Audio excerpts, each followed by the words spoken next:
It's the Doscinco Project. Money pouring in, clientele growing down. With your host, Doscinco. Let's go! What up, everybody? You are now tuned into the Doscinco Project, where we talk about business, entertainment, motivation, and mindset. He's a regular on the show now, man. Mahdi Alston. Mahdi Alston. Happy to be here, brother. Listen, brother. Again. You always come with exotic drinks, okay? So I need you to show the bottle, and I need you to. Well, this is people probably know this before. It's Kettle One. Uh-huh. I need to get a sponsorship, man. Kettle One Peach Blossom. It's something gentle. I was drinking last night. I don't got a problem, but I was drinking last. That sounds crazy. Right. But I just wanted something a little more subtle. No sugar, gluten free. Give it a shot. It's really good. You don't need no mix or nothing like that. But we got Red Bull because we both was running last night late. Yeah, so. man. I only had 4 hours of sleep, man. I had so let me tell you about my situation, right? So, I'm broke. I did renovations on the house, brother, and I spent a lot of money, man. So I said, you know what? Only thing that needs to be done now is this damn bathroom downstairs. I'm gonna do it. I ain't never. I don't even know how to hit a nail into a wall. I said I'm gonna figure this thing out. So which is this? This is the main bathroom, or what? Like you renovating the bathroom, right? Yeah. So I got 2 bathrooms. You got 2 right? bathrooms. Big boy stuff, man. I mean, it's a flex a little bit. I like it though. But it's kind of normal now, you know. I got two. Yeah. So you know, the more the merrier, you know. So no, it's the I wouldn't consider it the main bathroom, but it does have a tub, a bath. Okay. Yeah, so it's 2 full baths, right? So one on the main level and then one on the second level. Upstairs. Okay. Yeah, so the one on the main level, everything's renovated except for the bathroom. So I'm like, cool. They trying to charge me $5,500 to $6,000 to get it done, right? I think that's including labor. I mean, that's including materials as well. I would hope so. Yeah. So I said I'm gonna do this myself. I'm gonna figure this thing out. Okay, so DIY, brother. That's the best. That's how I learned how to do all that shit. Listen, man.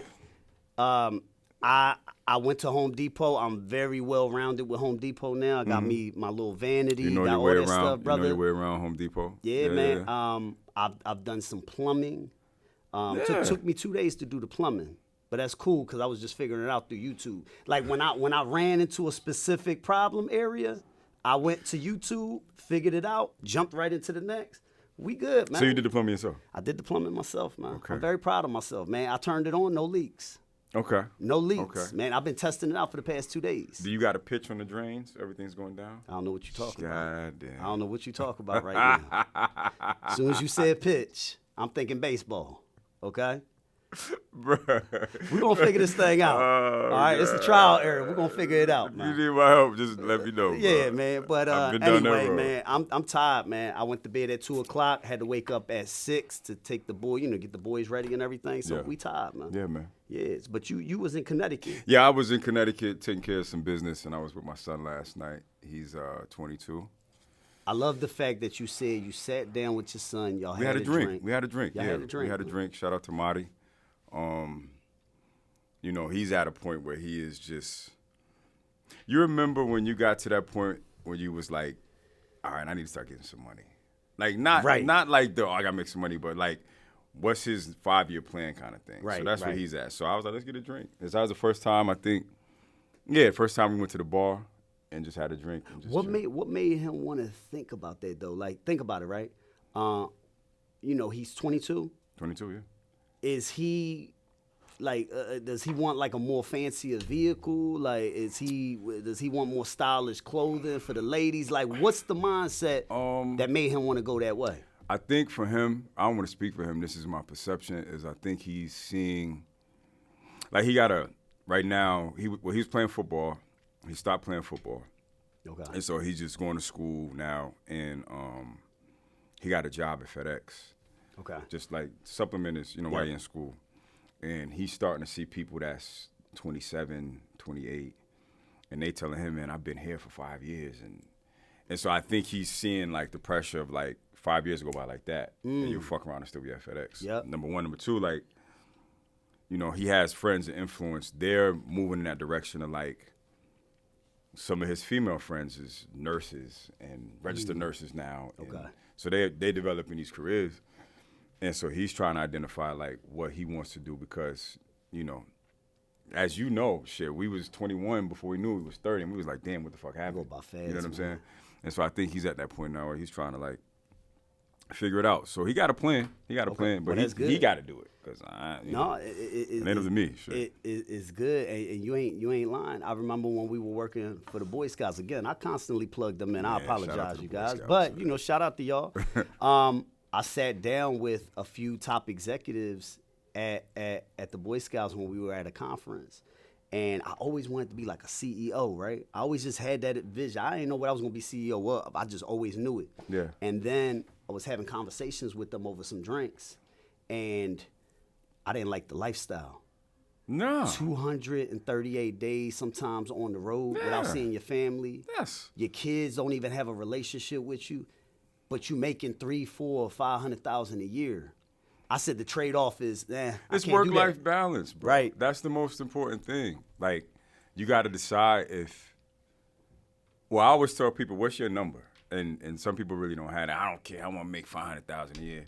But what's your number where you can have a good quality life? You ain't really got no worries, and you can enjoy it. Because it makes no fucking sense to make all this money and you can't enjoy it.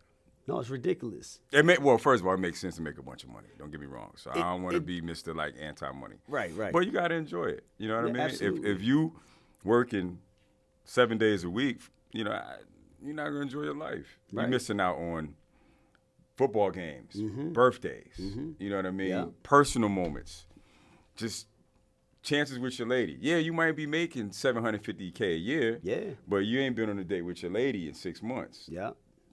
Is it worth it? No, you're right. And the thing is, the trade-off is kind of crazy. I mean, again, it's good to make a lot of money because it's going to benefit people around you, right? Always good. Everybody wins. But put things in proper perspective because at the end of the day, especially when you have kids, them 18 years go by very fast. And you're going to miss out. And that child might hold a grudge with you for the rest of their life because of that. Yeah. They don't care about the money. They don't see money. They see moments of time with you. Yeah, when I was sitting at the bar yesterday with my son, I was like, who in the fuck? And it was me, my son, and my best friend, which is his godfather. Yep. And so at a moment, we sit here and we laughing, us three, and I'm telling my best friend, like, bro, you remember when he was born? Wow. And now we sitting at the bar with him. You know what I'm saying? It's Who would have crazy. thought, like, 20-something years would fly by like that? Yeah. You know what I mean? You're right. And so it's a back to your point, what's more important? Is it, you know, quality of life, creating memories, embracing, enjoying what you got, or making a bunch of money and living under a rock? You know what I mean? Yeah, no, you're right. I I want to drink with my dad. My dad ain't gonna drink with me. He don't even drink no more. Not a bad thing. It's not a bad thing. You But can I have would but you love- can have like a little salsa and sit down I would love to sit him down. and give him like a club soda or something, man. Nah. No? I would love to sit him down and just give him one shot because I know his tolerance is very low right now. Okay? So you're gonna give him liquor no matter what. Absolutely. Did he stop drinking because he didn't want to drink? Or you understand what I'm asking you? He stopped he stopped more for health purposes. Oh, okay. Right? More for health purposes. He was like, I don't know, he was just big on this kick. Like, it ain't about, you know, he just rather not drink no more. You Man, know? that's not a bad thing. You know, and he wasn't a heavy drinker neither. I just want to sit down with my dad and get him liquored up one day. You know, but it ain't gonna happen. My father, let me tell you something about There my we go. pop, man. I like love this, my man. dad. Your right? dad's I fit, love- too, if I recall. Yeah, he's a fit guy. He's something else. Okay? My father the type where the moment I come into his house, I just want a nice greeting, right?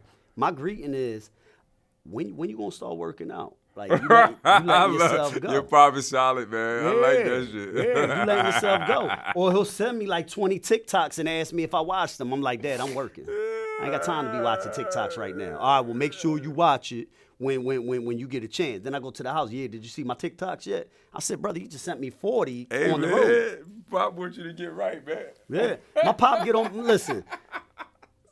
My father. I look at him as very judgmental towards me sometimes, but I know he means, you know, my father. He never had a child. I don't think my father ever had a childhood. He grew up at 16 years old. He had his first child, right? So he didn't have a childhood. So I don't even think quick, man. Right. I had my son when I was 17. So I get it. So he was 16 years old. My father only knew work. Like my father right now, what he looks forward to is not vacations. He don't look forward to date nights. He look forward to creating a bill so he could pay it off. You understand? Like my father would literally. That's a different type of grown up. Listen, my pop the type where he like, you know what?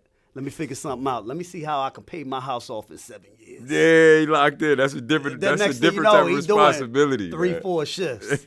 And now my mom pissed off at home, just sipping on her coffee, talking about I ain't see your dad in like 4 days. You know, so my father's a different type of level guy, man. I admire his work ethic, though, man. His work ethic was crazy, but I would love to just sit down, just have a drink, maybe have some Kettle One with my pop. Yeah, man, because it's gentle. Breeze. It's gentle. It's easy. It's gentle. It's good. Yeah, well, he ain't so gentle sometimes. You got what you got. You know what? I still got it. I never drunk. I never. Come on, let's take it. What what shot you on? We supposed to work this thing out together. I'm not an alcoholic, by the way. But hold on, that's your second. This is your second shot. That was just to set the tone for the conversation. Right now you get started. Well, this ain't even no shot, brother. What is that? Is that a lot? This is like a half a cup. What is? All right, let me. It's your call, bro. I mean, we've been down this road before, but you kind of got to catch up low key too. All right, hold on. I definitely take the peaches in this. I definitely taste the peaches in this, man. It's good. But yeah, man, like my father, like just I don't want this to be all about my pop, right? No, it's fine. But the reason why I never renovated anything in my entire life, and the reason why my hands are so soft, like my pop said, my pop be like, man, your hands are soft. I don't think you got calluses, man. I ain't got no calluses. I'm gonna tell you why, right? My fingertips got calluses because I'm always on the keyboard. Talk to him. That's what I do. You know what I'm saying? You type in the money. Listen, I type in the money. You type in the money, player. Only thing I get cuts on my hands is paper cuts. Counting all these checks. No, I'm just counting these checks, man. But no, the reason why I never renovated anything in my life is because my father, he scared me, man. My pop used to have me do little projects with him when we was young. But the way he communicated was, all right, come downstairs. All right, hold this wrench. Like, still. I'm holding it, but normally, you hold it long enough, you start shaking. Right. I said hold it still. That's my pop, right? But meanwhile, my father just know that's his communication style, man. So after that, I was over. I'm like, so do you feel so this like let's dig into this for me. Let's unpack all of this. Let's do it. So do you feel like it's trauma behind that for you? No, it wasn't. Why you wasn't really into like building shit because you was getting yelled at when you were younger? Damn. I feel like this is a therapy. We in it now. Let's commit. No. Let's commit. That's what the peach blossom does, bro. My father wasn't the type of guy where he's going to force me into anything. But anytime I'm like helping, like to this day, I'm 37 years old, right? I was helping to put a mattress into the house, right? And so because I hit the side of the wall, I got yelled at for it. You understand? Like my pop still think I'm this kid, But that's just the way he communicates, like period. He communicates that way. So I'm so used to it. And it's not malicious, because he be the type where, you messed up my wall, boy. And then like 5 minutes later, yeah, so what do you want to eat? Like it's one of them type things. Oh, it's a love. It's an aggressive love. It's a love, yeah. I don't take it there. There was one time. But let me ask you this. Do you feel like that has made you want to make sure everything is right, of a perfectionist kind of thing? Or oh, man. What impact has that had on you striving to go like, I don't want to fuck nothing up?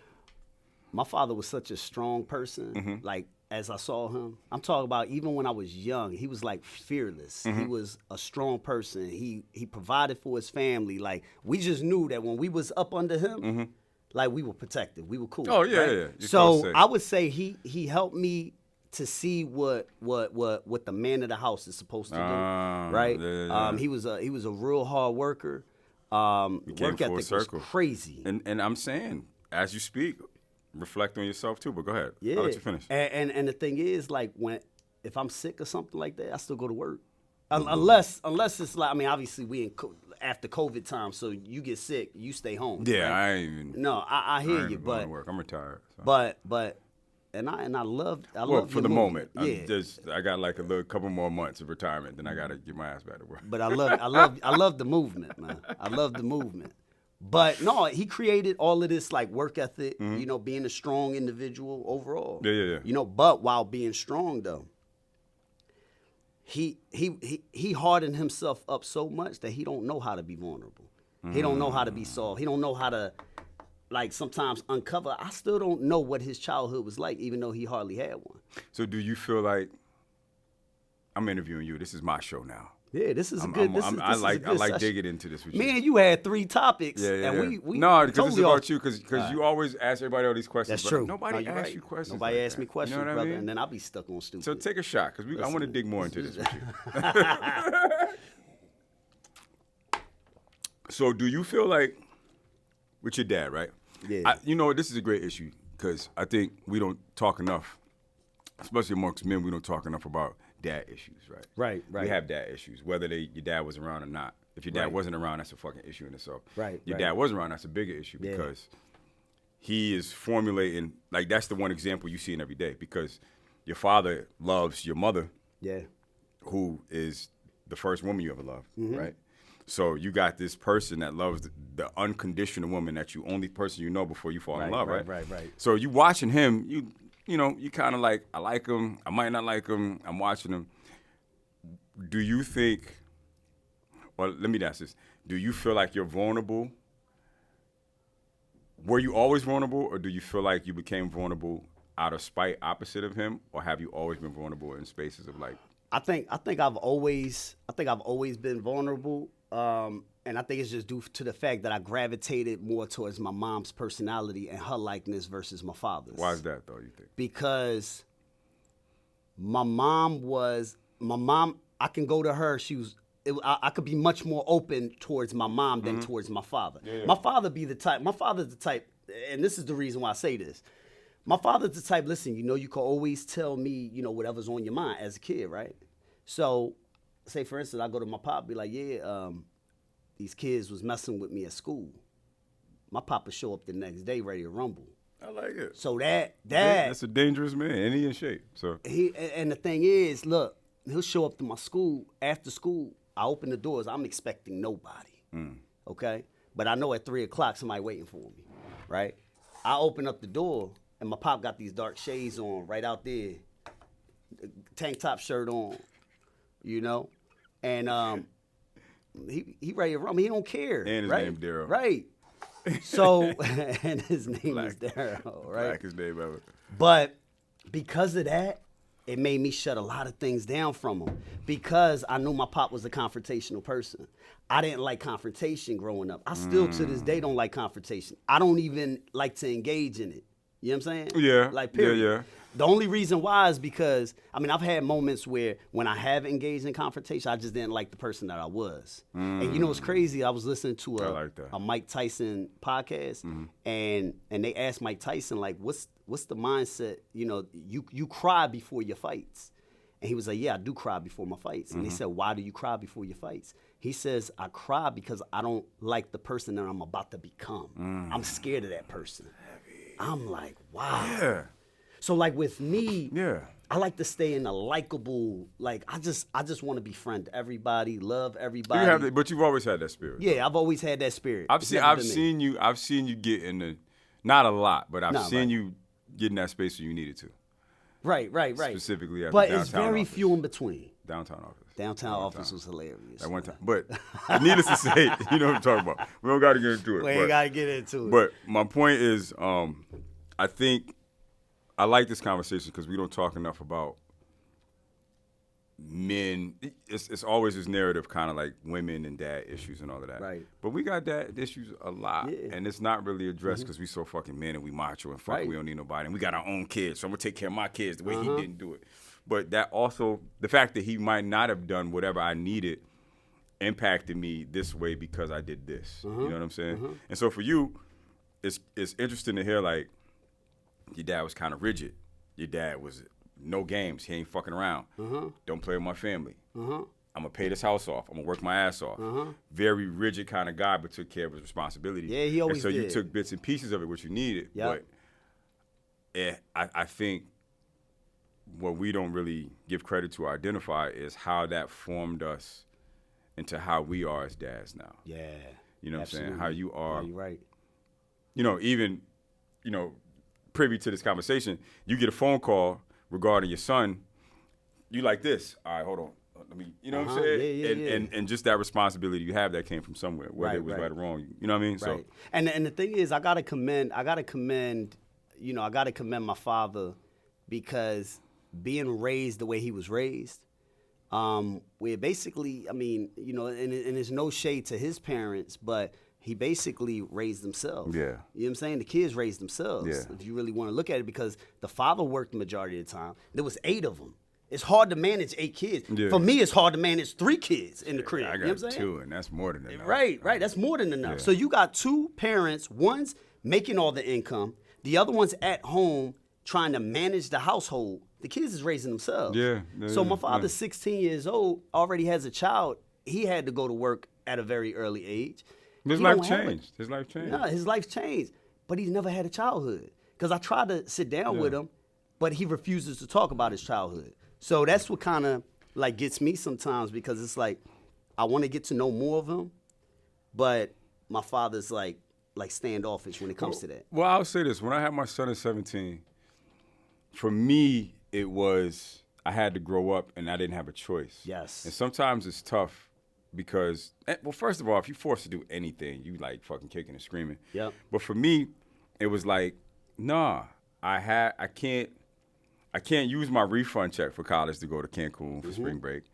I need to go get my son some sneakers. You know what I'm saying? And so your whole mindset changed, where you start to realize and you normalize, like, my kids, my responsibilities. So my conversations with my friends who didn't have kids when I'm, let's say, 19. You know, at that point, I got a 2-year-old son. Right. Nobody else has a 2-year-old son but me. Right. So I'm operating in a different space. Yep. So I think for your father, especially at that time, because you're talking 80, probably like 82, 83. You know what I'm saying? I was born in 85, so he had. That's what I'm saying. So like 88, you probably like 3 years old. Yep. 88, it's a whole different ballgame. So all he's seeing is, all right, I got to take care of my responsibilities. Yep. And that's probably what he molded. So now you're talking in 2023, this is all he ever known, was to take care of what he's responsible for. Right. And you got to admire that, but at the same note, you realize, like, there's more. Because I do, even when we talk about taking my son to the bar, like, there's more than just being, all right, this is what you need to do. Go fucking do this. Be smart.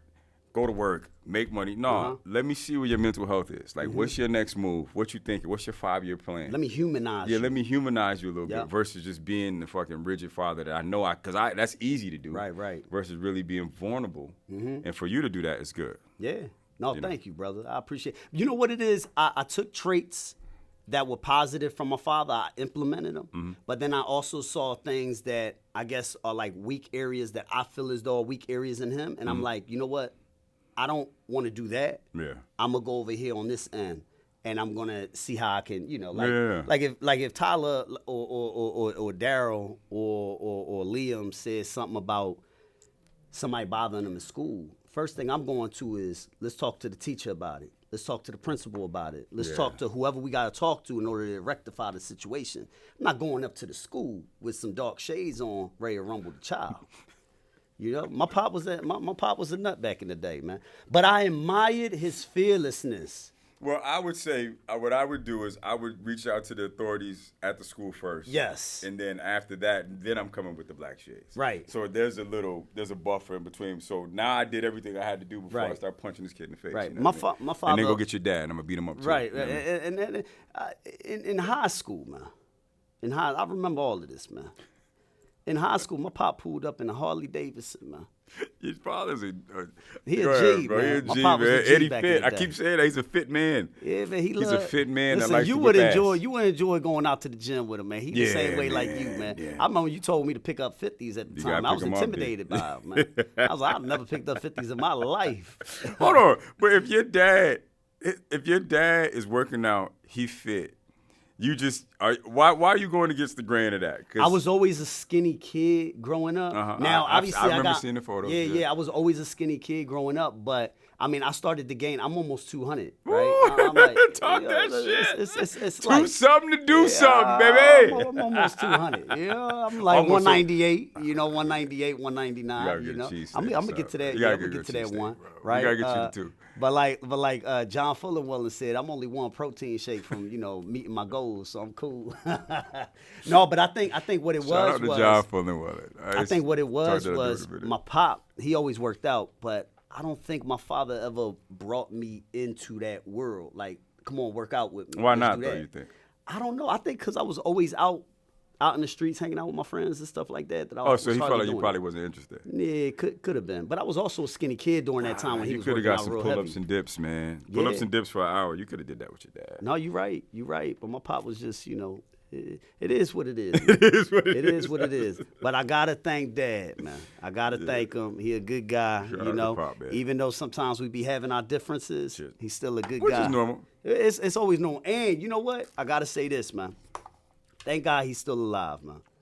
That's it. And I'm gonna say that because we don't realize, we don't realize I damn near might get teared up. Go ahead, man. That's what we here but for. listen to this, right? Shit. We don't realize that as we're getting older, our parents are getting older. Yeah. Right? When they had us, they were young parents. Yeah. You Yeah, understand? for sure, And for then sure. as we get older, we don't realize that as we're getting older, they're getting older. Yeah. They're learning. Yeah. I look at my For sure. parents now and I'm like, they're not that young and vibrant couple they once was. No, they're I'm not. starting to see that age is now starting to kick in. You Yeah. understand? And then it comes that reality in your head where you're like, if they live to human life expectancy, they got probably another 20 more years, and them damn years is going by quick. Yeah, know what I'm and saying? see, we keep coming full circle to the quality of life and work-life balance because this shit gonna go fast. So now you got to think Extra you got fast. 20 years with your mom, your dad. My mother passed, so I know exactly what you're talking about. My father, we don't have a Right. relationship, but whenever we do talk, I see he's getting older, and so I'm struggling with that space of like, damn, he might die soon, which might not be necessarily a bad thing. Right. But the reality of the situation is he might die soon. And so we at a point like they're getting older. Yeah. I remember my mother being like 29. That's what I'm saying. You know what I'm saying? Young and Young, youthful. vibrant. Yes. And it's like you go from 29 to now 50, 60 something. It's like, damn, okay. They're getting a little older. You start to appreciate life a little bit more as you get older too. Yeah. Because if you look at it, we also getting older. Like, We're maturing. bro, we're approaching 40. Think about that. I'll be 40 next month, man. You be 40 next month. December 17th, man. But think about it, man. Did you imagine that 40 would creep up so fast? I was talking to a young boy yesterday. Okay. He connected one of my young boys. And he was like, yo, OG, you're going to be 40. He said, you don't look it, but you're going to be 40. And I was like, thank you. That's them young But G's, I don't brother. even know why I feel old. It's a compliment, but I was like, damn, I do feel old as fuck. Like, I don't feel old, but just Right. hearing it out loud, like 40, yeah, 40. I used to think 40 was fucking ancient. Like, anybody that Right. was 40, I was like, you an old motherfucker. Right. Like, You an and old now I'm head. 40. I'm like, I'm not old, but I'm 40, bro. Right. You know what I mean? Ain't that crazy, man? It's crazy. I'm thankful. Yeah, I'm- yeah. I'm thankful. No, I'm thankful. absolutely, because and I don't want to bring I don't want to bring sad news up, but take off from the Migos just passed away, Yeah, 28. rest in peace, man. So my thing is like you start to realize how He was 28? I think he was 28 years old. Oh, okay, go I think ahead. he was 28. Damn, that's young. I could be wrong, but I think he's 28. I think he was 28. Wow. But we don't realize how mortal we are. Yeah. Like you can literally be driving down the road Yep. and a car can come across that lane, hit you head on, you're And it's gone. done. It's over. Or your heart can stop at any time. Think about it, right? Your heart's a battery. Yeah. That thing could stop at any time, and we've heard of situations where a person's heart is stopping at 37 years old. Yeah. Where people went to bed and didn't wake up. Went to bed, didn't wake up. Natural, dropped dead. and there's natural causes, what they call it. It was like, what? So their heart just stopped and they sleep. Right. At 30-something years old. It makes no sense. So, brother, we gotta pour me a little. I We like gotta when cheers. you start to asking. When you start requesting, I know we on some bullshit. I like this. We Let's gotta go. cheers to life. I didn't think we was gonna get deep this fast. No, man. Shit. I didn't think we was gonna get I deep like this fast. when man. we just start talking. And that's all it is, man. We had our topics. We ain't touched on one topic Nah, I yet. don't even know what we was talking about. But hey, you don't man, got to take a cheers shot you, yet. brother. No, let's do it, man. We're gonna take it down. We're gonna take it down real quick, man. But you see how smooth that is? It's not it's not painful. It's very smooth. It's smooth, no sugar, gluten free. This is what you want to drink on a Friday. I love that, man. No sugar. No love that. artificial sweeteners or flavors. Gluten-free. Kettle One. Shout out to Kettle One. Bro, that's dope. I need man. to get a And check one thing I from love somebody. about Mahdi never goes with the rest of the crowd, right? Everybody, think about it, right? Last year, everybody's always been on Hennessy, but it's Hennessy or now they following the next. Okay, now it's Casamigos, right? Mahdi been on Casamigos 4 years ago. Probably 5 5 years ago, right? I remember we was at a barbecue, I was doing a barbecue at the crib. I said, yo, what kind of drinks you want me to bring? He was like, yo, bring a bottle of Casamigos. I said, what's that? Everybody drinking that now. Yeah, one of my, not to cut you off, one of my close friends, Ethan Lader, who is out in Venice, I'm giving him a shout out, because this was probably... Say that again. He was out in Venice. So you got friends in Venice? Yeah, he live in Venice. He loves Venice. He got crib in You Venice. ain't even know that was a flex, man. I know people, man. People respect me. But he put him and his wife, Nancy, because here's the thing. Matter of fact, we was in Cabo. Now I'm talking shit, right? Okay. We was in Cabo, right? We get off the plane. I got in the taxi, and we going to this resort in Cabo. Okay. And I'm hearing all these rumblings about Patron and how they don't fuck with Patron in Mexico. Right. So I asked the driver, I said, yo, man, listen, what's the, what y'all drink, like, tequila-wise? And I'm like, yo, he giving me all these names. Like, Cabo has a tequila that's strictly out of Cabo. That's, like, from the people. And I was like, so what y'all think about Patron? He was like, we don't fuck with Patron. He was like, Patron is bottom shelf. We don't even, that's the worst tequila. That's bottom shelf. That's what the dude from Cabo told me. Wow. So while we there, my man Ethan put me on the Casamigos, and this was probably 2016, 2017. It's the smoothest tequila I've ever drunk, bro. And now I'm glad everybody drinking it now. Yeah. Yeah, when I was was ahead of at your time. house, it was way You was before ahead of your everybody started time. doing it. I didn't know what that was. Now you hear everybody drinking it. Yeah.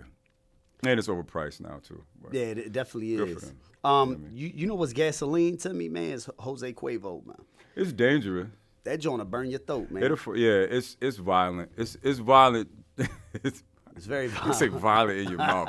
Jesus. That's definitely a pause moment. Yeah, I don't want nothing violent in my mouth, man. But yeah, like Quavo's bad.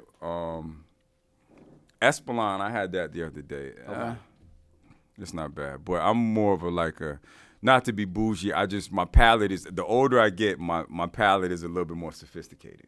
I like it, man. So, I like it. 1942. Yeah, I'm like around that. Like, if we're going to Azul, Right, you know what I mean? right, If we're going to do it, we're going to do it. Right. Stuff that We can afford, though. Stuff that you know what I mean? Stuff that we can 'Cause afford. that's not for everybody. Everybody can't afford that. Yeah, and that's what I'm talking about. It got to be at your price. We're drinking Kettle One right now, bracket. right? Yo, We're drinking but- Kettle One, but I got Azul, goddammit. Like, Yo, but cheers to life, man. Because at the end of the day, all of this is being documented. Think about it. We might live on forever just because of these videos. Man. I'm proud of you, bro. Think about it, man. Listen, brother. Let me say this about you. Go ahead, man. When I met you and you showed me K-Don. Yep. Oh, Yep. shit. No, go ahead, bro. No, go ahead. We No, good. you We sure? good. Yeah, I'm positive. When you talking about K-Don, and I remember, I was like, I would have never imagined that. Because me and you, we both in the meetings like this. Writing shit down, taking notes. So we in an all-day meeting. Like, I never thought that you would have had the street cred that you had. I know that sounds weird saying it like that, but I just didn't think you had that in you like that outside. Like, and so to see where you are now and what you're doing is fucking phenomenal. Bro, thank you, man. I phenomenal, appreciate you, man. I appreciate and the thing is, man, it's almost like, I had to grow up fast too, right? 23. Yeah. It wasn't as early as you, but at 23 years old. No, you still a baby. Yeah, you don't know 23 better. years old. I'm having my first child, so now I'm working for the Boy Scouts and everybody's straight-laced. And I figured, man, I got to button up. I don't want to be judged. You buttoned up, bro. Brother, I didn't want to be judged. You don't understand. You don't understand. I had this inferior complex. We all do. Right? It's an inferior complex. Because it's unfamiliar territory. Right.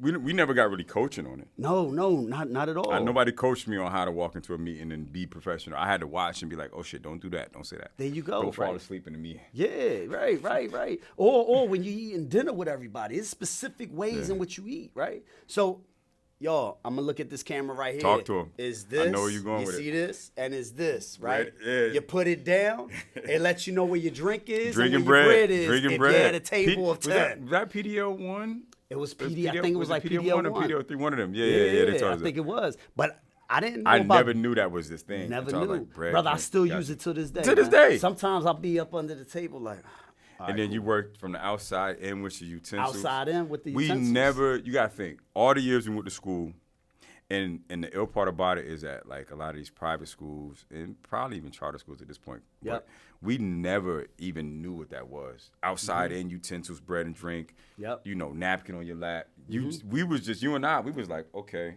Yeah, we let me see peeping who- game. Let me see. All right, he put this, so let me follow him real quick. Let me put this shit on my lap. Yeah, we peeping game, bro. Yeah. We peeping everything, and that's the sad reality, especially in educational system, is the fact that they Cheers, don't brother. teach all of that stuff, man. No, they Cheers, don't. brother. Cheers, let's take it. That goes down smooth. Yeah, it does. It's dangerous. What I love, Peach and blossom kettle. I'm gonna give Mahdi his flowers, right? Thank you, brother. What I love about him is, On my big zero shit. what I love about him is he always stays true to himself. He never, you'll never see him fake the funk in front of. What you see is what you get. Thank you, brother. No matter I where you appreciate at, that. man. No matter where you at, what you appreciate see that, is man. what you get, man. You understand? You Yeah. stay true to yourself. And what I love about you now is, and I don't want to bring this up in a negative light, but ever since your mother passed away, it's almost like I've seen you, like pretty much say, you know what, I'm gonna enjoy my life. Yeah, man. Yeah, you got And to. I see you doing that. Thank and, you, brother. You know, I see you hanging out with family, with friends, Thank you you, brother. I traveling, appreciate that. you enjoying your life, you know, and that needs to be commended because not a lot of people see that. You know, a lot of people get stuck in their rut Yeah. and that's it. You know, and then they stuck there for like 80 years until they pass away. I think, and this is just my encouragement to people, man. Trauma is going to change you. Somebody dying, grief is going to change you. Right.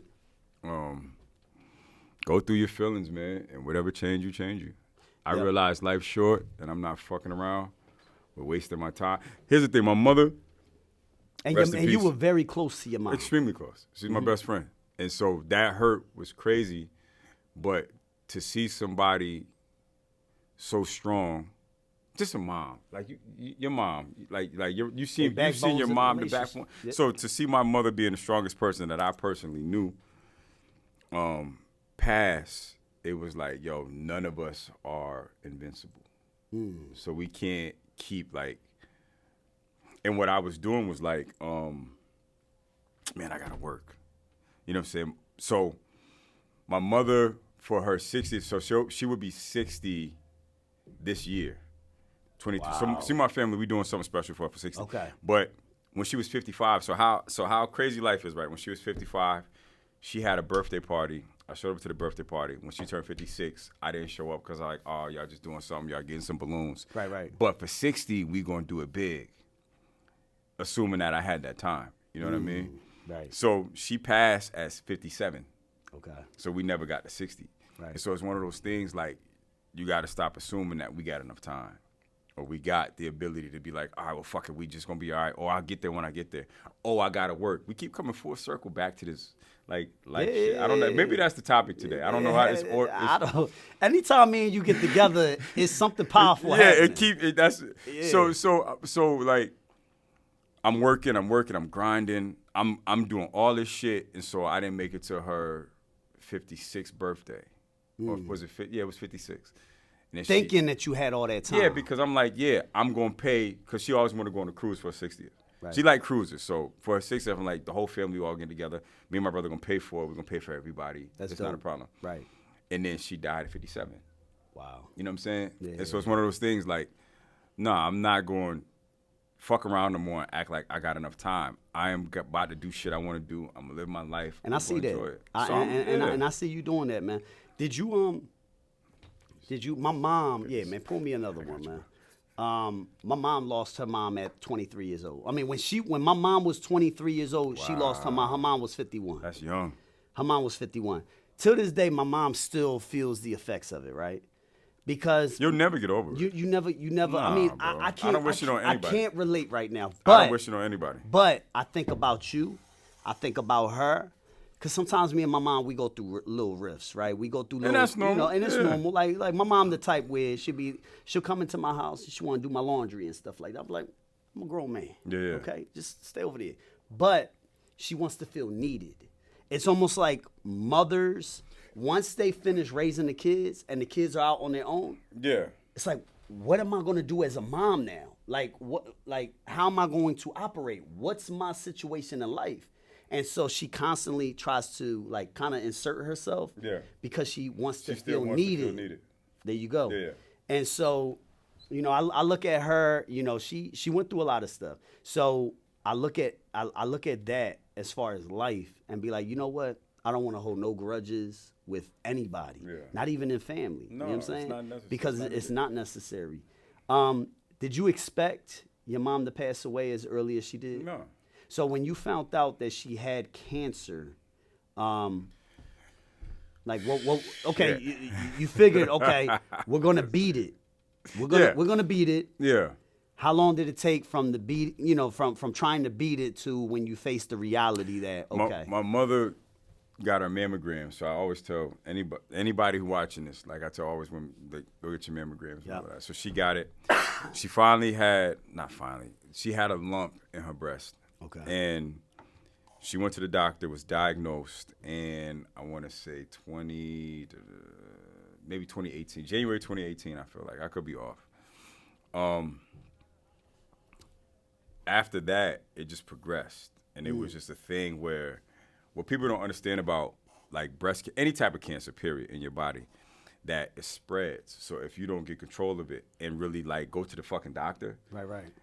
you can't really get a handle on it. So she had a lump, and from that point, from 2018 to 2019, it was just acceleration. So now she's doing chemo, she fighting it, and then pretty much immune system being down, the cancer just spread through her whole body. So now we just trying to hit a moving target. So it's one of these things where it can really just happen like that. Right. Or it could be a period of time, but you really got to address the health thing. You know what I mean? Gotcha. I don't know if I answered the question, but No. because we've been drinking a little bit. You did. My mom. Dang, I don't know why. I don't know how the hell we turned down this. It's fine, bro. I really don't talk about it to nobody, so I appreciate it. I think it's very important because my mom, right? My mom said that when she was watching her mom pass away, right? Yeah, shit. She said when she was watching her mom pass away, she said she was telling her mom, "Don't leave me," in the beginning, right? In the beginning, because she's 23 years old, right? And then somebody told her like, "You gotta," because she like damn. Hold on. Yeah, I know. Go ahead, bro. This is heavy. Damn. Hold on. I, She was telling her mom not to leave her, right? And then somebody came in and pretty much told her, like, listen, you got to let her go. Because it was almost like her mom was fighting to stay alive specifically for that reason. But when she finally gave her the reassurance that everything was going to be cool, she took her last breath and she went out. Describe, because my father just lost his father at 2019, right? And my father said he went reaching to his phone. He went reaching to his phone to call his dad up because he was so used to doing it, and he realized he was not there. Describe the moment when your mom's no longer here on this earth, but you're thinking she's still here because you're so used to doing a specific thing. First of all, let me cheers. Okay, boom. All right, let's do it. Okay, so my mother get diagnosed with cancer. Right. She goes to chemotherapy. She started fighting cancer. Her biggest goal was to walk me down the aisle for my wedding. Like she was there. She was gonna fight. She went through chemo. So that was in September. She did it. It was phenomenal. It was the best day of her life. Like that sounds exaggerated, but she really it was a phenomenal. I saw day. the videos. Her facial expression. She had a great awesome. day, and she had a dedication from her sister, my Aunt Tracy. Shout out to my Aunt Tracy. I love Aunt Tracy. I love you to death. Mm-hmm. And Aunt Tracy, who took care of me, gave a dedication at my wedding and all that stuff. So Mama had a beautiful day. Right. So that was September. October, my mother had, I want to say a mastectomy. We've been drinking, so I don't got the right term, but she had her breast removed. And so then when she had surgery, I go, and so I'm supporting her. So, like, she literally had her breast removed, so she's trying to fight it. Yeah. But you pause that for a minute as a woman, and I'm not a woman, but I'm just saying from my mother's experience, you know, that's like,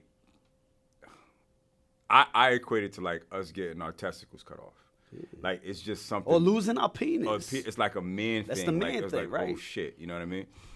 And so that was heavy for her. So it was constant support. But I'm watching her fight. She's going to chemo every day.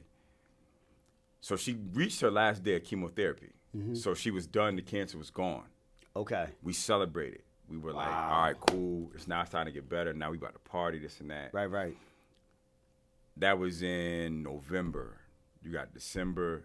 In January, she not feeling well. And so she got this real bad headache. She trying to figure out, like, what the fuck is going on? My head hurt. I got to go. And it wasn't like, it was a headache, but it got to a point where she was like, all right, I need to go to the doctor because this shit not going away. She taking Advil and shit like that. Right. She go to the doctor, and the cancer spread. Now she got a tumor in her head. Wow. Cancer tumor. So now she got cancer in her head. They running tests, and now she got to do brain chemotherapy in her head. Wow. Which is vitally painful. Yeah. She do that. She do it once, and she's like, that's the worst shit I ever felt. She come out of it, then the cancer, what they call metastasize. Okay. So what that means is it spread all over the body. Wow. So now that fast? That fast, like that in January. Okay. So we went literally from like September wedding, October she had her breast removed. Everything is good. November, December she not feeling well. January she fucked up. Right.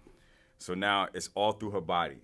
So now I remember the doctor telling me, and I said, so we just hitting a miss and target. We just trying to hit a moving target. Actually, right. Because it's all over her body. So January, she goes to brain chemo and kind of body chemo, some weird shit. And she was like, look, I'm tired. I don't want to do this no more. Like, I can't. And she literally said verbatim, y'all have to be fair to me. Like, I'm not an experiment. Yeah, like, right. I know y'all want me around, but I'm going through a lot of pain. Mm-hmm. And then she kicked everybody out. Her hospital room was just me and her, and she gave me specific directions of things she wanted me to do. And she said she wanted to go to hospice. And that's when everything changed. And I was like, oh, shit, like, it's over. And then she died in February. Damn. So when she told you that, what was going on in your head? Like, were you like, damn, like, I'm probably not going to see my mom on this earth again? Well, here's the dynamic of my family. So I got a family full of women.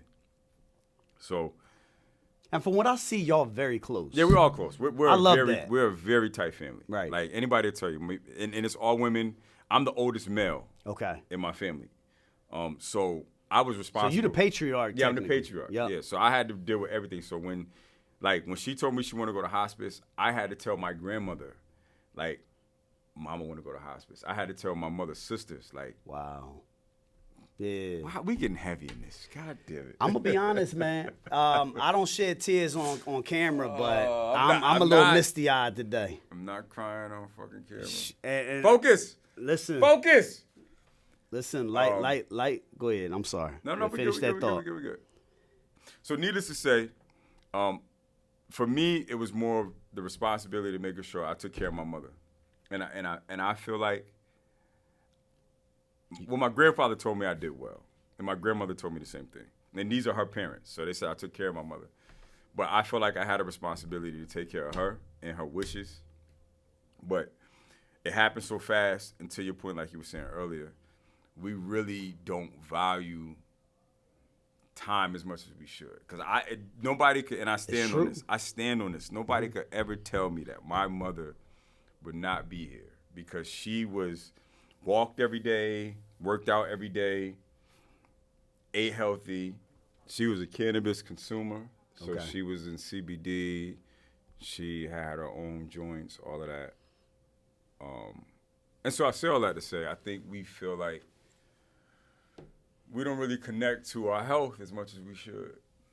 I agree. Because anything could happen. Yep. You know what I mean? Mm-hmm. And I think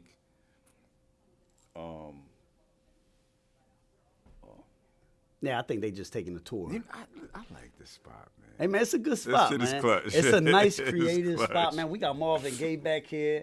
We got Belle Biv DeVoe. I mean, we got Rick James. Let's not talk about Rick James. I was listening to Rick James, not to change the subject. Go ahead, We're going to keep it on the subject, but it's No, just go ahead, go ahead. It's a quick transition. Rick James got a song called 17. And he's basically talking about how he's trying to get with the 17-year-old. And I'm listening to it, and my son said, yo, this is pedophile music. I didn't realize what he was saying, bro. He was like, she only 17. Oh, God. But she looks so sexy and tender and all this stuff. Listen, the 80s It's a different age. It's a different in the 80s, bro. It's a different age. Nobody man. cared in the 80s, man. It's a different age, 17. man. It's 17. Listen to the song, man. It's 17, man. It's a little, you listen to it, it's a little gruesome. It's a little gruesome. But anyway, overall, it's a celebration of life, right? Yes. Because the thing is, right, I ended up walking through a cemetery not too long. No, I drove past so I wasn't walking. I drove past the cemetery, and you don't realize, you look at all these tombstones, you just see tombstones. Mm-hmm. To me, I see stories, right? You dig into it. You Okay. think about it. You see, It's lives. Think about it. Think about if you look at this date to that date, that person lived his life. That's a story. right. You can make a movie out of it. Right. Think about it. I think all of us got one good movie in us. Yeah. Right? One good movie in us. We got the drama, we got the happiness, we got the sadness. We have all these feelings that all encompass all the parts of a movie. We really do. But we only see a tombstone. You got to think, man, certain people going to connect. So, like, I had a conversation last night with a young dude who, shout out to Marvin.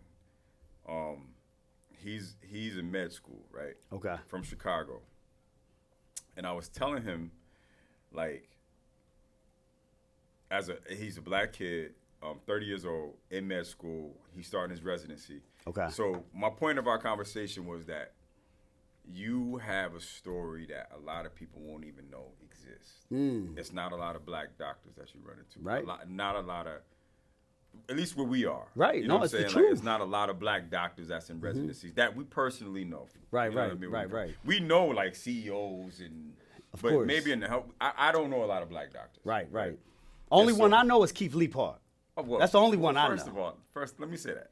Shout out to the new Keith Lee legend. Well, he run the city anyway. I just saw. He is Philly, so like He is that's Philly. a different. He's like the president of Philly. So President of Philly. He's a different. But I'm saying like young black dudes coming up who can be examples to other kids. Mm-hmm. You know what I mean? And so my point is like creating that story or watching somebody's story is something that we don't give enough credit to. I guess where I'm going. With. Yeah. No, you're right. And our lives are movies. So, for example, with you, coming from K-Don, Mm-hmm. Don, to Boy Scouts, to Daryl running shit, to Doscinco, everything you've done, this shit could literally be a film. You know that, right? Thank you, bro. I appreciate it. No, I'm serious. It really could. No, thank you. And so, go ahead. But I like the cemetery example you gave. Yeah, no, it's the truth, man. And I'm going to throw it back on you, too, man. The fact that, you came from Connecticut, right? Hartford, Connecticut, is it? Came from Hartford, Connecticut, where you could have gone left with the vices that were. Absolutely. Because, Yeah. majority of your friends, they all got locked up, but you were the exception to the rule at the time, right? Yeah. To the point where, you're raising a household where your mom is raising you, you and your brother and so forth. You end up making a career with the Boy Scouts at the time. You end up leaving that. You become director of operations over at another nonprofit, and then you have this whole transitional period where things happen in your family. Your mom passes away, and you're like, you know what? I'm going to take this time. Oh, prior to that, becoming a reality superstar, okay? Doing real estate. And then you decide, you know what? I'm going to take some time off for myself, enjoy life. Need it. Yeah. Enjoy life. Now I'm going to get back into the hustle and bustle. That's a story in itself, too. Yeah. The way you described the situation regarding your mom is a story in itself. Yeah. You know, because the sad reality is, you like you said, you never get over it at all. Nah. My mom 30-something years later has still never gotten over it. No, it never changed. And you know what's crazy too is that my grandmother, and this is no shade to anybody else, but it is what it is at the end of the day. Talk to him. My grandmother spent only 6 years with me. 6 years. And I remember, because I was 6 years old when she passed away. Okay, I was about to say. I was 6 years old when she passed away. She showed me more love than a lot of my other relatives throughout my entire life in 6 years. That's heavy. And I still remember a lot of those moments. And it's crazy because I'm like, yo, I didn't think that my memory can span that far back, but it does. Yeah. And it's due to the love that she gave me during that time, man. It's a heavy moment. Listen, I think, and I said this the other day, I think a big piece, like even talk about your father being 16, I think we don't understand our parents. Like, for my mother, right, this was her first time. My mom had me when she was 19. Okay. So this is her first. My mom had me when she was 18, man. Yeah, so We got similar life We got paths, similar man. lives, yeah. But this their first time ever really being like a parent. So they never had to figure it out. Right. This is really, like, we were really trial and error. Oh, Like, we definitely the was. 80s babies was really like, let me see. Oh shit, he hit his head. Do we got to take him to the hospital? I don't know. You know what I mean? Right, Like, right. Is he bleeding? Well, definitely were let's put some experiments. water on that shit. Right, you know what I mean? right. And so, like, me and my little brother, we 10 years apart. So that's a different conversation. Where my mother was 29, she got a little bit more like Your she brother had- was raised responsibly. responsibly. Right. You know what I'm saying? And so I think for us, it's one of these things where we start to realize that change. You good? Yeah, I'm good. Change in growth and maturation, even with our parents, we have to really give them a little bit of a pass. And I hate saying that. Well, my father, no, but my mother, yes. The ones that stuck by you in your life, they Yes. definitely get a pass. Yeah. Because through trial and error, they still stuck by you. Yeah. You know, through all the BS. Anybody that cops out, Is there a shot in there? I need a shot, bro. So you drunk your shot? Yeah, I did. Well, I had to catch up with what you was doing. You hear me? But no, they definitely, like, your mom doesn't We're need drunk a already. your mom definitely needs a pass because your mom Yeah. stuck by you. Think about it, right? Your mom could have aborted you. Your mom could have put you up for adoption. Your mom could have did a lot of horrible things to you. Here's a dope story. You hear me? Here's a dope story. Go ahead. Do you remember? Now we just talking shit now. Okay. You remember when we had the Christmas party at the downtown office for Boy Scouts? I do. They used to have a lot of parties And out my there. mother, it was my 30th birthday, so this was 2012. My 30th birthday, my mother was my date. Ah, I do remember And that. all the girls that we worked with thought my mother was like my girlfriend. I was like, no, that's my mom. And Tom Harrington, shout out to Tom Harrington, you beautiful white man. One of the only white men I really just care for. Tom Harrington, Just a man. beautiful human being, Such a man. great individual, Oh, my man. God. He gave me, listen, man. That's a beautiful white man. I'm going to listen, Daddy is. He and physically, but spiritually, and how he just loves Black and Latin people. Oh, he black, bro. He definitely black, man. Man. He definitely Am black. I'm not exaggerating. No, Tom no. Harrington is a beautiful person. What I love about Tom is Tom saw the people that was interested in wanting to do good work, and he would bring them up under his wing and teach them the game. Do you think that's the best staff you ever worked with? Hell yeah. By far the best staff ever. Our team was the Yes. best because of him. Yes. I never worked with no. I Listen. never worked in a building better when he was running shit. It was the best job I ever had. Timing and opportunity, brother. Had I not heavy. been up Talk to under, him. listen, had Talk I to not him. been up under that leadership, I would not have flourished the way I did in my career. If I would have had, Because he was pushing you out. Oh, my I got goodness. a guy. Come meet him. And he's meet him, Oh, Daryl. my Yeah, goodness. he was And pushing just you push out. you right yeah, out. he was. You know what he I was, he did? was. You know what I did one time? I said, you know what? I got to pick his brain because I was struggling in the very beginning. I didn't know how to organize my goals, my life, nothing. You know how they got so many YouTube videos out now to teach you anything you want to know? Yeah. We didn't have that. So I'm like, yo, how do I organize? How do I run this district? How do I meet my goals? All that. I went into his office and I said, Tom, I said, teach me how you run your organization so I can run my district. That's what I did. Because you're supposed to be the CEO. Yeah. He said his door is open. One thing I knew, I said, yo, I got to be resourceful. I went right up in his door and I said, listen, teach me what you know. Yeah. He said, this is the way I run my company. He showed me a Franklin Covey planner. At the time, it was a book. It was a book. I remember the Franklin Covey. Oh, it was a book. It was a fucking planner, bro. Listen, you read all it your was a shit planner. All your fucking meetings. Right. All your notes. But he taught me from point A to point Z how to operate it, how to move it. That's some Boy Scout shit. But this is what he did. He said, before I teach you, I need you to do a presentation in front of the staff. I knew where he was going with it. Yeah. He wanted me to do my research. Technically, I'm teaching myself. Yeah. So that way when I present it, I'm a professional at what I'm talking about. And technically, I taught myself. He just gave me the game to do it. Tom Harrington, dope. I don't know if you remember. TH, man. We all over the place. I don't know if you remember, we had a staff meeting, and he invited the scout executive from Atlanta, Tracy Tackout. I remember that. And the whole meeting was about presentation. Yep. And how you look. Yep. Like how you dress, groomed, and it was a fucking hour and a half about just how the fuck you look when you. I remember. And I was like, yo, this is the best fucking meeting ever. Right. Like, stay sharp, stay clean, have the right shit on, clean your car. When you show up to shit, I was like, oh, this is a whole fucking meeting about. It's not about raising money, no bullshit. It was like, yo, how the fuck do you look when you walk into a room? Yep, I remember that. Tom Harrington. They taught us the game, man. Yeah. They taught us the game. This is the reason why we was able to flourish the way we did, We man. got off track. What was you talking about before that? I forgot, man. God damn it. I'm gonna be honest. We was talking about something. Hold on. We were talking about. We was talking about something. I'm sorry, I forgot, man. No, that's fine. I'm not mad. How the hell did you bring up Tom Harrington out the blue? That's why I'm trying to backtrack now. I don't know, bro. I don't know how you brought that up, bro.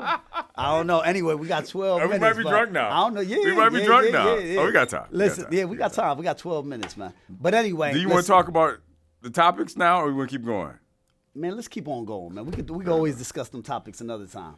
I just want to say overall, though, man, I'm so proud of you, man. I'm proud of you. I'm proud of you. Thank you, brother. I appreciate it. The wedding that you had with Mel, that joint was Shout out dope, to Mel. man. Shout out to Crazy, Mel. but I love her. She got this show. She just put up on her Instagram a few hours ago. Yeah. She, in all credit to her, man. She's been so. I respect. So even you got a passion for this. Right. She has a passion for what she does. So she's been producing, but she produced a show called Wicked City on the All Black Network and Send Help. And so Wicked City is going to be good. Lucky for me, I get to see the behind the scenes, so I see like all the shit develop. So I'll be seeing like all the episodes and shit. So I know everything that's pretty much happened. Right.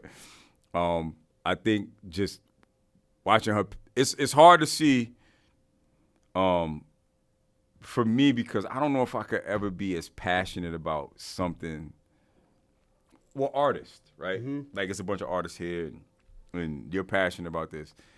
I'm not at that point where I found one thing where I'm like, yo, I'm just fucking passionate about it, die hard. But she's passionate and obsessed about her career and producing art.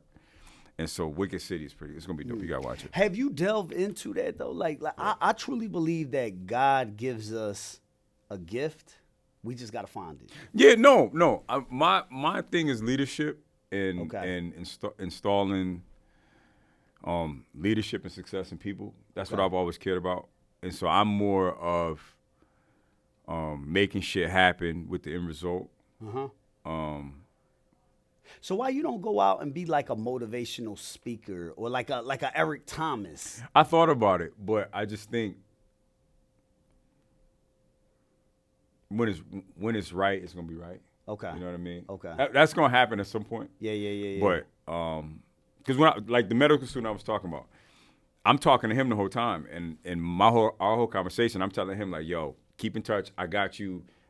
Hit me when you down. Like, you know what I'm saying? So that's my thing. It's just when it's right, it's gonna make sense. Right. But at that point, I don't want it to be forced. You want it to be organic. You know that. Like, you don't want of course. shit to You be want like, it to come about. oh, I want y'all to fucking win and read your books and sleep and meditate. You can like, sleep nah. right through that. You can sleep right through that. Versus like having a real message to a certain demographic whatever that might be. And I don't want to assume that my demographic is going to be, 16 to 18 young black men. Right. Or is it 35 to 40 professional? You know what I'm saying? Like wherever I fall, it's going to happen. So just let it happen. No, it makes sense. It makes sense.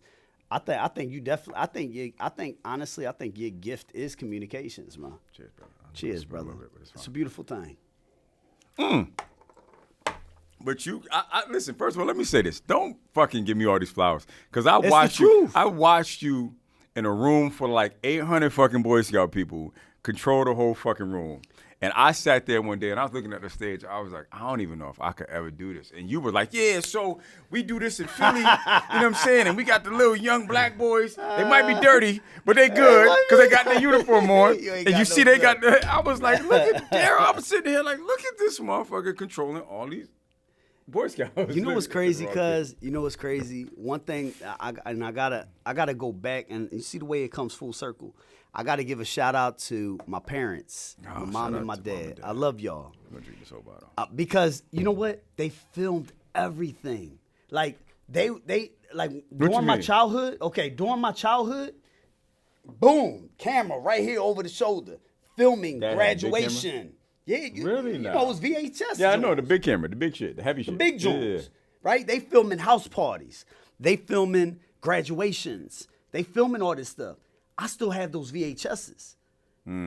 If that's even a word, VHSs. No. But everybody understands what you're saying. But my thing is, I have a VH. So I was president of the elementary school at the time. I mean, you're flexing. It's a light flex. You keep dropping resume hints, but it's cool, bro, because you always outshine me, man. Man, you better stop that. I was never elementary nothing. That. No, but listen, I was president of the school at the time, but I spoke in front of everybody. But I spoke in front of everybody with 102-degree fever. I still remember that till this day. It was graduation. Listen, I'm about to tell you. I'm about to tell you. Damn, this is a wild story. I'm about to tell you. It was graduation day. I had 102-degree fever, right? I knew that I had to speak in front of my classmates, right? But was it 10,000 people? It wasn't 10,000. How many was it, bro? It was a couple hundred. You got to add to the story. It was a couple hundred people. 102 fever. It was 102 fever, but I stood up there. Your feet was hurt. It was 1,000 people. I didn't know what was going on, but I was scared. The air wasn't on. You got to commit. Tell me the story, bro. Listen, it's legendary. Man. I was scared in the beginning because public speaking, from what I heard, I think it's either the first or the second biggest fear of humans. Period. Yeah, public speaking. Yeah, right? first or second. So to even stand up in front of people is a fear in itself. So I have 102-degree fever, but I was willing to commit myself to go ahead and speak to the masses, and just share what I believe in, right? So I ended up doing that. Why the hell did we arrive to this? I don't know. We in it now, Chief. We got to commit to it. We on the Peach But Blossom. anyway, no. It started from young. It started from young because my thing is I always like to be in front of people. I always love to, do public speaking and stuff like that. And then next thing you know, I start doing TikToks and stuff like that. And then next thing you know, I got like 59,000 followers. Let me ask you this. That's crazy. First of all, let me pour you a little bit because we got to finish this bottle. You talk about 50. I don't know if it's healthy. We got 6 more minutes. But you talk about. There's more than enough time to finish the bottle. I don't know if this is good or not, but we're going to. And I keep bringing bottles to the show, so I don't know if that's good. Let me ask you this. Yeah. So, for those people who fear in public speaking, since we already here, we did not talk about one thing we're supposed to talk about, by the way. And we didn't need to today. Fair it enough. Wasn't meant for us to do that. Fair enough. It was meant for us to dive into the human emotion, to talk about how life is very important, and to talk about how we need to really appreciate the present moment of time instead of always thinking about the future. Yeah. Because the future may not be where everybody's destination is going to be. I agree. I will not disagree with you, bro. Just the fact that you said what you said, man, I could get a phone call right now talking about my mom and my dad passed away. Yeah. Just right off the bat. Yeah. Kids pass away. Well, just know. God forbid. Parents pass. It's a grind, man. It's a process. No, it's tough. You never get over it. And I'll give everybody support. And I don't want to speak for the masses, but I will speak for the masses. It's something that you'll never get past it. You just get better at dealing with it. not to quote Mike Tyson again, but Mike Tyson said that in life, as you get older, you lose more and more things. Yes. You lose your sure. hair, you lose your teeth. Yeah. You lose relatives, you lose people that you loved. Yeah. You know, you just lose, right? I think that's the sad part of life. The beautiful part of life is the experiences and the moments that you have through it all. You understand? Yeah. So, like, this moment that we have right now, like, we will always cherish. Like, we will say, like, yo, like, I remember when we did we'll be 60, 70 years old. Like, yes. bro, you remember when we was young, we was doing podcasting? You know what I'm saying? Yeah, Podcasting when we was young little jits when we was 40. Yeah. Remember when we had that beluga? Remember when we had that Kettle One? Remember when I was feeling kind of Turkish? I got to get some more beluga. You understand? Remember when, I didn't hear about beluga until I think the boy Andrew Tate just brought it up in one of his podcasts. Bro, listen, I am just trying to be innovation. You know what I mean? I'm trying to show everybody what and the that world you is did. like, you know what I mean? And that you did. Hold on. So let's All circle right, back real quick. So we talked about public speaking. Yes. Let me ask you this, because there's a lot of people that they're, for anybody that might be in a position where they might have to public speak, and that might not be 1,000 people, right. but that might be, I gotta sell my business to a room full of rich white people. No, I mean it like that. A room full of investors, right? What would you recommend if they talking to 20 people who can determine their future or not? How should they approach that? I think the way you come across that is preparation, right? I'm talking about not writing your outline or writing your. It's a beautiful thing, man. Cheers, Come go on, ahead. let's take this. And it's smooth, and that's not good. Carry on. Let it marinate in the No, it's digestive smooth. system right it now. didn't feel like anything at this point. Yeah, but I gotta You let might it. be drunk. I gotta let it marinate in the digestive All right. system right now. All right, let's get back to the program. Carry on. I believe that preparation is very key. I think if the person, and I'm not saying write the outline and rehearse it one time. I'm talking about know it like it's the back of your head, to the point where you can be very persuasive in what you're trying to drive. You know, the point. Number one is you got to figure out what you're trying to bring about to the audience. You got to find out how to persuade. So you're this saying audience. what's your overall mission? What's your end game? What's your end game? What's your end game? When If you my walk end away ga- from this, what do Yes. you want to accomplish? If my end game is to get investors to invest in my company, I need to make sure that I craft my speech or my outline to be very persuasive to want them to invest in me. Do you have bullet points when you're having these? Absolutely. Okay. I truly believe you should. How many bullet points do you have? You Are should- they in your head, or are you looking at notes? You should always have notes. Now, my thing that. is, if you don't Talk have to a 'em. podium, if you don't have anything or whatever, just have like a little note card, just to have the podium, just in case you step on stage and you forget. Yeah. You know, just have a little note card. Yeah, you know? yeah. And just Yeah. have like 4 or 5 bullet points. Yeah. And just talk about the reasons why you want these people to invest. You should always wonder why and it has to be persuasive. You got to tell your story. You have to tell the fact that you told, like, say for instance, case in point, right? You have a nonprofit organization. Okay. And you talked about your mother and you talked about how she was fighting cancer and things of Okay. that sort. Okay. And you expressed that story. Okay. And at the end of that story, you were saying, if you invest with me, we're going to figure out how to fight breast cancer. Oh, crap. I apologize. Not y'all. on camera. It's fine. Listen, the end game is invest with me and we'll figure out how to fight breast cancer. Brother, I'm going to invest with you because that story was powerful. Yeah. You want people to There's a connection there. There's a Yeah. connection. You want people to, number one, emotionally connect to what your overall mission is. Remember your story. So let me ask you this. Yeah. Damn, this shit came all the I way here too apologize. on the fucking hard drive.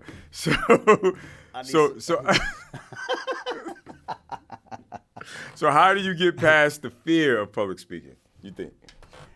I think once you get up on stage, it's go time. It's You ain't got no choice. It's the That's always my point. I Yes. ain't got no choice now. I got to do it. Listen, it's the anticipation before you get up on stage is always the nerve It's breaking. terrible. It's It's nerve horrible. breaking. It's fucking right. It's torture. Right. But once you get up on stage, it's go time. I ain't got no choice. Yeah. I gotta say what I gotta say. I asked Danny, right? I interviewed Danny and his father, Danny Garcia, the seen that. boxer. Yeah, What yeah. you thought about that interview? It was pretty cool. I didn't see the whole thing yet. Okay. I've been traveling. All right, But it's cool. I say that to say that it's funny enough, the last conversation we had, we Yes. ended talking about Danny. We did. Yep. And I just, we don't got to get into detail, but I just have an infatuation with them because of the club night we had that one night with them. When we partied with them that one night, Right. I always just got a love for them. So. Well, it's It's gonna just be- a good experience. it's Me and my SNL. guys, we always Right. laugh about it. So, So- but Dad is still alive. He's still lively. He's still doing Danny his thing. is, we touched on the mental health thing, but we didn't dig into it. But it's good to see that he's doing well. Right. So Shout out to Philly and Danny. Listen, man. Shout That's a out Philly to guy. Philly and Danny. We gotta cut Bad this land. little, They kicking us a out? little short a little bit. Not really, but I ain't trying to head. But anyway, let's end it on If they this, come over right? here, we about to. go Yeah, ahead. listen, man. It is what it is at the end of the day. It is what it is at the end of the day. What was the question again? I don't even know. Oh, no. The question was, how do you prepare for?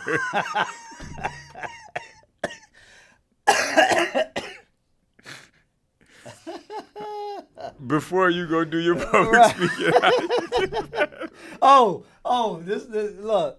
Look, Danny and Angel, right? So I asked There we Danny. go. I We said, back. Danny, think about it, right? It's not only the fact that you're stepping up on stage and you're doing a public speaking engagement, right? Uh-huh. But imagine having to get in the ring and you got to fight in front of everybody, Yeah. right? So thousands of people. thousands of people. The anxiety in that is not crazy. only thousands of people, but now you're televised to millions of people. Yes. Right? So I asked Danny, I said, Danny, what are your nerves like? What are you feeling are you scared? He was like, I'm never scared, but I'm extremely nervous. And I'm nervous before I get into that ring. Mike, and I continue to quote Mike Tyson, but Mike Tyson said that he's scared to death before he get in that ring. But once he gets into that ring, It's go he's a time. god. It's go time. Right? It's go So it's my thing fucking is, go time. my thing is, when you step on stage, when you step into the ring, it's go time. It's go time. All that nervousness goes out the window. Now you got to do what you got to do. It's the anticipation leading up to it that drives you crazy. Because you're like, yo, what if I do this? What if I trip? What if I do this? What if I miss? Man, once you get up there, it's easy. Because now you're forced to commit to it. Yes. You don't have a choice. It's easy, man. So now I got to get my message across. Now I got to say, and whatever that message might be, it might be a fight. It might be Right. asking for money. Yep. It might be presenting my new project. Whatever that is, you're in it now. You can't turn back. Yeah. I think the key, what you're saying, is having the proper tools to make sure you get that message across so you don't fuck it up. Right. And that message might be, in Danny's situation, hitting the motherfucker with a 1, 2, 3. Yeah. Or that might be, we need money for this so we could do this. Or this is what we're doing. But I think you and I have both been in a crowd speaking in front of thousands of people. And probably when we got done, we was like, what the fuck just happened? What just happened? No, absolutely. 40,000 people, and I just said this? Okay, cool. All right, let me go sit down and go home and take a nap because it's crazy. You know what seems to amaze me is that we was raised in the gutter. Think about it. Gutter. We wasn't raised in a single family household in a nice suburban area. No, we was no. raised in the trenches. We was raised We wasn't supposed to be in this space. No. Ever. No. So to stand up in Our front stats of speak for itself. Brother. We're not supposed to be here. to stand up in front of mayors, political representation, Yeah. hundreds of people. We've been in a lot of spaces with a lot of important Right. people. People that have crazy net worths, Yeah. to speak in front of them, and we came from where we came from. Man, let's take a shot, man. Man, you got a shot in there? I think this is the last shot. We about I to gotta be take. drunk.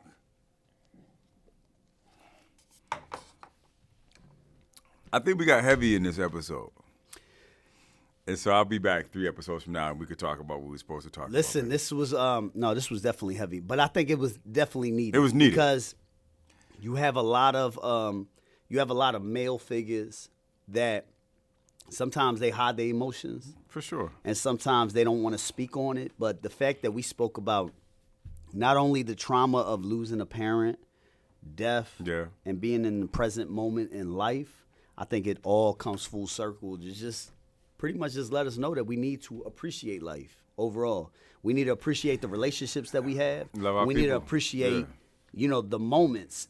We don't, just like you missed the 56th birthday because you thought you had time. I had time. I never would have thought that my mother would die. We don't have time. I never thought. We don't have time.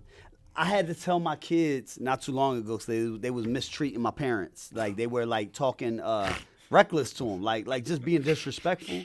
And I had to let them know, like, listen, y'all only got technically one set of grandparents that really truly love y'all. That truly love you. Once they go, that's it. You don't have nobody. I'm gonna tell you, my father's side. My father was shitty, but my father's family did their best in regards to They me. embraced you? They embraced me. Okay. But my father's father died in 92, so okay. I was 10. Right. But my father's mother died probably maybe 2017. So needless to say, she was phenomenal. Right. Grandma Maggie, rest in peace. But my grandmother's still alive. My father. So my point is, when my mother was in hospice and she decided to go to hospice, I had to tell my grandfather and my grandmother, my mother's parents, that my mom wanted to die. Wow. That changed your whole perspective on life. Yes. And so when I am the spokesperson for my mother, my mother's first son, because my brother, shout out to my brother, Isaiah. Isaiah, listen, man, DJ Zay. He's hard to fucking deal with. Listen, man. But I love him. He's just a fucking headache. But needless to say, I love him to death, though. But I had to tell my grandparents that my mother just was like, I want to die. Okay. And sit with grandma first. And grandma, her response is something I'll never forget. And then my grandfather, who is my grandfather's like your dad. He had a whole gym in his basement. So whenever I wanted to work out in high school, I'd go to my grandfather's house and work out. Full basement, mirrors, I'm in this shit like this, pull-ups, crazy weight. My grandfather's, to this day, he's a well-built, fucking man. Like, we got the same body. Right. But, having to tell them that, it changes your perspective on, how important is the bullshit versus, what are we doing next? Or what do I want to do? How do I want to fulfill my life? Because now I'm 40. Yeah. You know what I'm saying? So even at a minimum, my mother died at a young age, and I'm approaching that young age. So do I want to travel the world and see just in case? Yeah. Or whatever. Yeah. Now, the flip side is my father is still alive, and I don't know how, because he is the good die young is what they say. And the bad people stay alive forever, and I don't understand that dynamic, because I don't know how he's still living. Yeah. But needless to say, maybe that's a good thing. Maybe I might live to 70 because. Well, you a good person, so. But I want you to enjoy your life. I want you to enjoy your life too. Listen, man. I want us to be like Martin and Eddie Murphy, man. You understand? 80 years. Talk about my daddy watch. We got way too fucking personal. We did, man. We did. But it was definitely needed, man. It was definitely needed. Is this 7? I don't even know anymore, bro. We got to finish this bottle, though, because we already here. Is this 7? We don't got to take a shot. You know we've already passed the time. They don't care. They're not bothering us. Yeah. Oh, the bottle's done. Yo, the bottle's done. Bottle done. Yo, that kettle 1 is kettle none. This on camera. This on kettle none right now. Get that on that camera. And then we'll just put that there. But no, we talked about life, man. We talked about life. And the crazy thing is, man, is that a lot of times we limit ourselves from our best possibilities. Yeah. You understand? Yeah.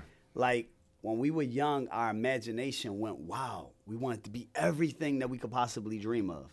And as we get older, the limitations start to set in because of other people's opinions. You know what I'm saying? Yeah, because of other sure. people's agendas. For sure. You understand? Yeah. But we got to understand, and I know a lot of people think that Kanye West is crazy, but his mind is nuts. His imagination is everywhere, which is the reason why he was able to accomplish so much. His presentation is dog shit. That's the problem with Kanye. Yes. The delivery is crazy. The I think delivery if he is dog delivered it in a specific way, he would be much more better off. shit. Can we switch gears for a minute? Let's and do be it. Positive. Let's do it. How are you doing in your love life, man? Love life is great. Okay. But, I didn't want to say it like that. No. My question is, at this point, love in everything, how do you feel right now? You good? You in a space? Listen, in relationships, you always have your ups and downs, right? Normal. In this, yeah. And I would probably say, with regards to the person that I'm with, I think it's great, right? I don't have those issues where she's out there connecting with sneaky links. On some bullshit, yeah. Yeah, right. She's all about me. She's all about family. So I ain't got nothing to worry about with regards to that, right? I will say that, it's a growing process, man. Yeah. Like when we first got together, it was on and popping each and every day. We enjoyed each other. We went out on dates. We had dinners. We traveled. Now we moved in together. That's a next step. It changes the dynamic. It changes the dynamic. Yeah, for sure. You know what I'm saying? It changes the dynamic. So that's a growing process in itself. And then hopefully the next step will be marriage, and then it'll be the next level. So there's levels to this, like Meek Mill said. So we doing that? Don't answer. That was a rhetorical question. Yeah, no. So listen, time takes its course. You understand? Time takes its course. We got to see how this works out with regards to moving in, But I think overall, she and I are very good. We celebrating 3 years anniversary. I always support living with each other first. Yes. Because that helps you tolerate. Like, the woman I married, she don't give a fuck about nothing. She a mess. Right. She'll leave shit everywhere. But she knows it. She'll leave shit everywhere. She'll drop shit in the middle of the hallway. I'll be like, yo, you dropped your fucking shirt in the hallway? How does that make sense in your world, right? But I say that to say, I was prepared prior to. So when the marriage thing happened, it was like, oh, you've always been like you already knew what you and she already knew that I'm just a fucking clean germaphobe. Right. So you know what I'm saying? I'm the same way. I'm organized like mud. So, bro. and women, now we getting, this is the women's side. They don't give a fuck, man. They don't care. They'll leave shit everywhere. Right. And I learned that single women, they be like, they only clean up if we coming over. Yeah. Think about that. Right. Because you're trying to leave a good impression. Single women only clean up if we coming over. Outside of that, the whole fucking house is a shit show. They leave shit in the living room, panties, all types of shit, food, pizza boxes. Right. They don't give a fuck. You coming over, they'll clean up. Uh-huh. You know what I'm saying? Yeah. Then once you in the mix and y'all got a crib together, they're gonna do their best to like maintain bullshit. Of course. But they still got bad habits. Of bro. course. They leave. I'll be like, yo, why am I picking up your t-shirt? Well, that's the thing, right? So obviously I came out of a marriage, right? I'm in a new relationship. So she and I we're in it together. Yeah. But I've been technically in a house with just me and my kids for 4 years. So I have to I didn't know it was that long. Yeah, it's been about 4 years. So I have to get acclimated to report. Somebody else being in the crib. Right, to somebody else, right? And anytime anything happens, to report back or to inform that person that, listen, this is going on, that's going on, right? I'm not used to that. So not too long ago, my girl, like, she reamed me out about it. She was like, yo, why didn't you let me know that such and such was happening with the kids? And I was like, yo, like, I haven't been reporting to anybody in like 4 years. Yeah, it's not familiar to me to tell you what's going on. That's an adjustment. It's a transitional period. Yeah. But overall, I think her as a person, she's great. I ain't got to worry about nothing with her, man. Yeah. She's a good person. She's somebody I absolutely trust. She ain't somebody where it's like okay, I gotta keep her at a distance, but I gotta still keep a watchful eye. When y'all start messing the kids, man. Right. It's like Right. Now my thing is this, right? If this thing goes south, and no, it's not. We gotta unpack this too. No. You can't feel like it's gonna go No. Do you feel like it's What I'm saying is Somebody gotta this. cut the cameras off. What I'm saying is this. She overall, as a person, is a very well-rounded individual. She loves you. Yeah, You she loves Y'all me. I love each love other. her. Y'all We love love each each other. Like when I tell you that she and I, like we're connected, like we're literally one person. Like is automatically dope. Yeah, but I'm y'all gonna tell vibe- you this y'all right vibe now. great, and she's a sweet right. human being. She's a sweet person. But I'm gonna tell you this right now. If all of this ish is a mirage, I don't think I'm single forever. I don't. No, I'm just telling you. No. You understand what I'm saying? Yeah, we're not playing around with it. You understand what I'm saying? Because my thing is, this is the first relationship where infidelity is not involved. And it's due to the fact that I don't want a guilty conscience, but I also want to keep the integrity of the relationship. No, you want to keep it at a certain standard. Right. So my thing is, if it does go left, I don't think. I think I will be. No, you're right. But I'm saying, if it does go left, I'm gonna be single forever. Oh. Because my thing is, I've been one way the entire situation. See my wedding, bro. If this shit don't work, I'm out the game. I'm Scrap. out the game, brother. I'm out the game, Scrap. I ain't playing. Right. Here's the thing, though. For you, I think there's a genuine love. No, it is. It is. And you know what's crazy is that, like, for 4 years, well, I was probably say I was 1 year single, so I was out in the streets for a while, right? I was trying to figure myself out, right? But she and I, we reconnected organically. We ain't had to force it. We reconnected organically, and we were best friends from the start. My thing is, I'm dating my best friend. I'm not dating somebody that now becomes my best friend. I think for y'all have a history of going through something, so y'all understand expectations. Absolutely. She went through her situation in her marriage. I went through my situation in my marriage. So we y'all got have mature. an expectation, Yes. understanding. And so I don't think she would jeopardize anything, nor would you. No, absolutely not. I'm gonna be honest. You know? One thing, for all of those, and I know we've exceeded our time, are, but ain't nobody saying that. listen, ain't nobody said that. Yeah, they kicked us out. But one thing that I gotta say is, for all those that are in a relationship, talk to her. if y'all decide to want to go, okay, say for instance you have a mate that is very faithful, right? But you decide to go outside of the relationship to go cheat, just know that you got to live with that in your conscience. Yeah.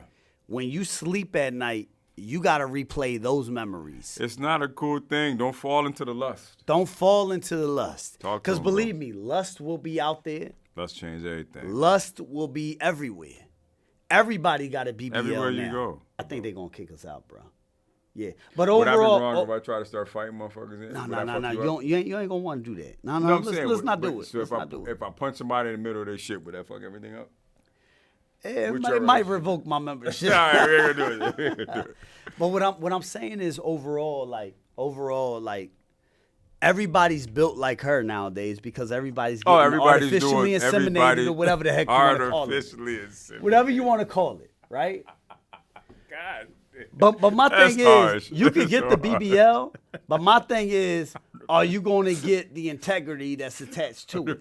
Are you going to get the faithfulness that's attached to it?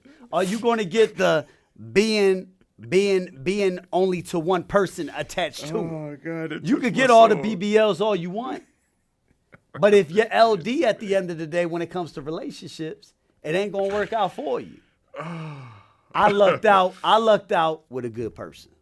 I can't complain. I want to say, look, you're blessed, man. Listen, I lucked out. Your situation, the origin of the situation happened how it was supposed to happen.